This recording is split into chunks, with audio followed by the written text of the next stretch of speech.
my favorite girl, Sarah Palin, kicked off her Rogue book tour today. Not in New York, not in San Francisco, but in Grand Rapids, Michigan. That's because she's refusing to visit any major cities on the tour.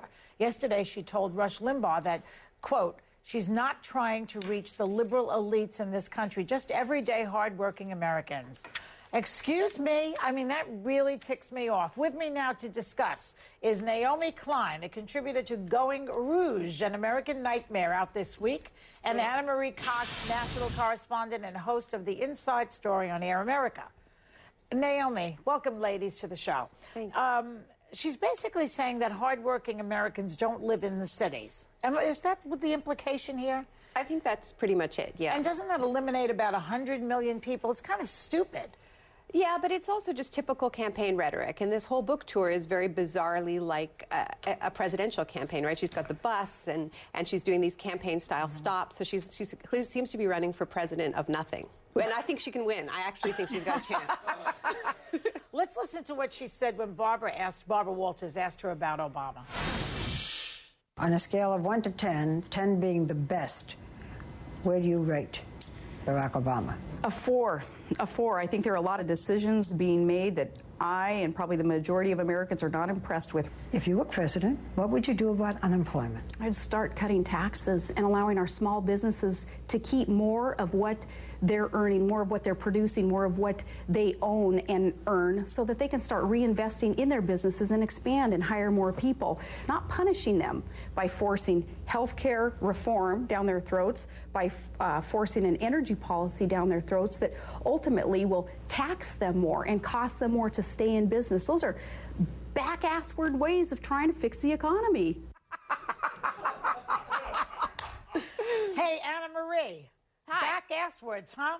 How is giving poor people health care shoving something down their throats and punishing them? Where does this woman get these ideas from? Not from that consensual reality that you and I live in, that's for sure. And I have to say, you know, I think if Sarah Palin were in Barack Obama's position and facing all the many problems that he's facing, I guess what she would do is resign.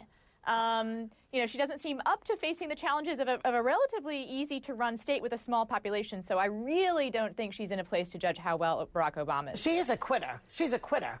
Yeah, she is. And all of her policies are about the fact that she doesn't believe in governing, right? She doesn't want regulations to deal with the climate crisis. She doesn't want regulations to deal with the healthcare crisis. Right. So her governing philosophy is that we should do nothing, get out of the way, and she has lived that philosophy. I don't think she is a hypocrite at all. She quit her job in government, which, you know, as long as she doesn't run again, I think this is a woman living by her ideals. And I don't think she will run again, I have to say. I think that she's running for president of Facebook, which is close to nothing, and I think she'll probably win.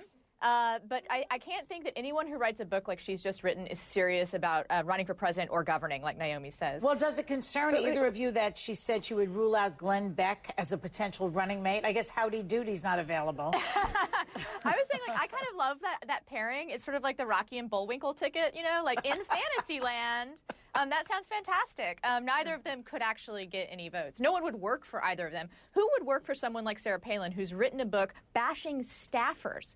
I mean, I think that's really, it's really unrealistic to expect her to command any loyalty within a political class. I mean, she may have real America on her side, but I don't even think those people respect someone who makes But you know what? One of the things that's interesting about this thing of I'm not interested in the elites. I'm only interested in real Americans. Oh, yeah. But then what are her policy solutions? Well, we want to deregulate and cut taxes. First of all, that's what crashed the global economy. That was the Bush policy, right? Tax cuts, tax cuts, tax cuts, and let's just create a free-for-all on Wall Street and see how that goes. Right. So these are not original ideas.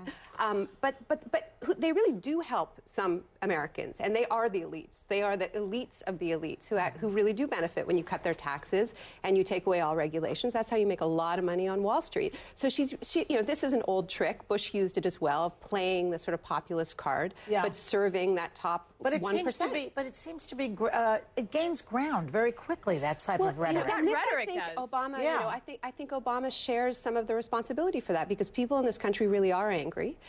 They really do feel neglected. They're angry at Washington. They're angry at broken promises. And I don't think she would have quite as strong a base as she seems to have right now if some of the promises that Obama made on the campaign trail had been delivered on more quickly. Go ahead. Go ahead, Anne-Marie. I have to say that I also think that there's some of the way that she's been covered feeds into this notion that there is an elitist agenda against her. And I think that we have to be careful about that when we talk about her and making fun of her. I mean, there's a lot about her to make fun of, and I don't think she's a serious person. But I think we have to be really careful to point out it's her policies that are not serious. I know, but it offends me as a liberal person, as a woman who was... I grew up in a working-class family. My father was a truck driver. I went to all city universities, and I'm a liberal. Does that make me elitist? Glenn Beck makes $500 million a year. Rush Limbaugh makes gazillions of dollars. I mean, why? I take offense at it, frankly. And the fact is she does have some political power. I mean, she is making policy from Twitter, and that is happening. I mean, she says there's death panels, and unfortunately, the world seems to have to react to this. So we have to take responsibility for that, I have to say, by the way. I hope after this week we can just stop talking about her. What gives her policy... Oh, no, absolutely not. But what enables her to That's sort of a deal make breaker. policy Stop it to talk about her. But if as long as we talk about her, she has that pulpit that she can preach from. I mean, she said that thing about death panels, and it's crazy, and it rang a bell. It resonated with a very few people. But then we covered it, and I think we have to be careful. I think we have to be careful about the way that we cover her, because I think there's a part of her that again resonates with people really strongly, and she has a very compelling story. But also, this is reality TV. I mean, it is it's the reality TV drama of taking somebody out of their natural habitat. City kids, drop them in the jungle, take them to Samoa. Candidate swap. Yeah, exactly. Or take some really urban people, and drop them in the country, right? And so it's that country mouse goes to the big city, and so that's the drama that she's playing on, and that's why we have trouble not watching. And the same reason that people watch The Simple Life. How much of her appeal is her looks, do you think? Whoa. She's a very attractive woman. I don't think you can deny that. No, she's pretty. And I think if she was a faccia brutta, as we say in the neighborhood, you know what that means? An ugly face. She would not have any traction, in my opinion. No, and the whole thing is like... It's because she's pretty. It's as if she was created in the laboratory in the basement of the Heritage Foundation. They were like, we have, a gun-toting Barbie governor. It's all these things. But then she started malfunctioning, right? Yes. And she went on Katie Couric and saying all these weird things. And now she won't go away. And now she's Stepford wife, right? Exactly. But I also think that she is pretty, and that is why I think a largely male-dominated GOP, probably embraced her the way she is. It's also it's interesting to ask where she would be if she were a liberal, if her looks would matter. Exactly. But I also think that, I know you guys talked about the Newsweek cover yesterday, but I got to say, that doesn't help people like us who want to criticize her on serious grounds. When a magazine puts a picture of her in her running shorts on there, and when I want to criticize her because she has stupid policies and because she makes it becomes idiotic a distraction. Yes, it's a distraction from the real issues, and it plays into this idea that we all are being condescending to her. We're not being condescending to her because she's a pretty girl. We think less of her because she does not have good ideas. It has nothing to do with what way we see her. I think men see her in a certain way, though. That's probably true. Yeah, come on.